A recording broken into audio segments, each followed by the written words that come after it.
Well, hello! Welcome back to my channel. Just Shauna here to do a friggin' book tag. This is the Leap Year book tag. It was created by Amy Myers and Melted Books. Yes, Hillary at Melted Books. And Amy tagged me. Thank you very much, Amy. So this is a tag created because it's a leap year. Number 1 is A Little Extra. What's a book that brought a little something extra? I selected 2 books for this. City of Girls by Elizabeth Gilbert. Because, I don't know, I just wasn't expecting to love this like I did, and the authorial voice, the writing style. Don't mind my nail. So janky. I need to fix it. Anyway, the writing style, the authorial voice just, spoke to my fucking soul. Loved it. And then another one that surprised me, Queen of Blood by Sarah Beth Durst.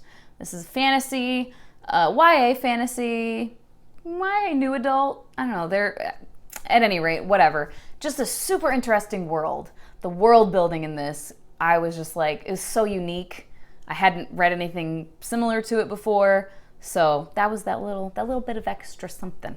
Number 2, Taking a Big Leap. What is one book that you are or were afraid to read?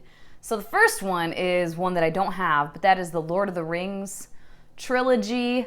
I've just been very nervous because, you know, it's like classic fantasy. I imagine it's probably kind of dry to read. I've heard that it's a very similar writing style to like George R. R. Martin, which is very just like detail heavy. But recently I was told that if you're familiar with the movies, as I am, I'm pretty familiar with the movies, I've seen them a couple times, I really enjoy them, that it does make it a little easier reading the books because you're kind of familiar with the world a little bit and most of the characters. The book, obviously, the books introduce a lot more, but that it does make for a little bit easier of a time if you're familiar with it already. So now I'm not so afraid of that.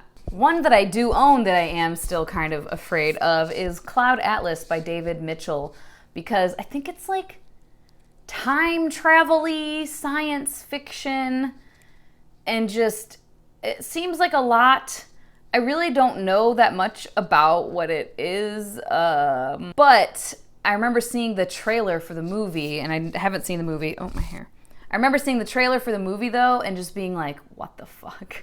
I feel like I'm going to be very confused. Number 3 is Every 4 Years. What is the 4th book that you have read this year? Technically, the 4th book I completed this year was The Way of Thorn and Thunder by Daniel Heath Justice, but I started that book last November. So the 4th book that I actually started and completed this year is Shadowcaster by Cinda Williams Chima, and it's up there. I don't feel like getting it because it's behind the lights. Number 4, 366 Days in a Year. Look at your 3rd shelf, name the 6th book on that shelf, and then the 6th one after that. So I have to pick a case, obviously. I guess I'll pick this bookcase, so the 3rd shelf from the bottom, well, or from the top. Either way, it's this shelf. So the 6th book on that shelf is The Guinevere Deception by Kirsten White. It's behind the sign. And then the 6th one after that is Soulless by Gail Carriger. Number 5 is Leaping Ahead. Name 4 books that you want to read by the next leap year, or name something on your bookish bucket list that you want to complete by the next leap year. I went with 4 books, but it's actually more than 4 books because some of it's like series kind of. So I guess it's bookish bucket list sort of. So I want to read Cloud Atlas. That's one thing. I want to have read all of Ian McEwan's works.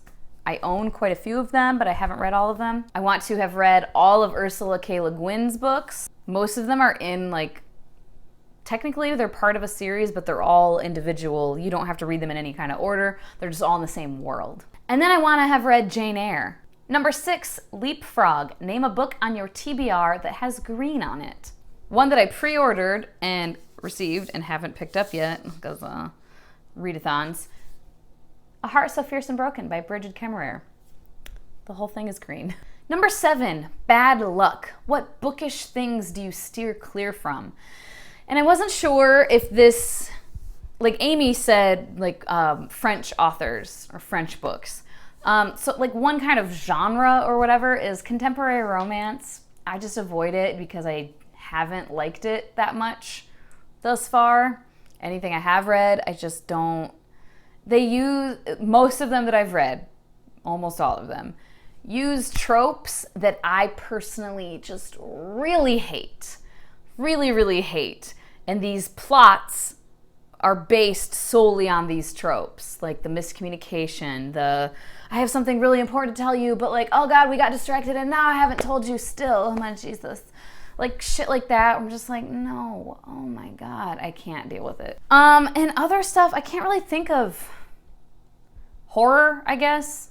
That's a genre I steer clear from. I just don't, it's not for me.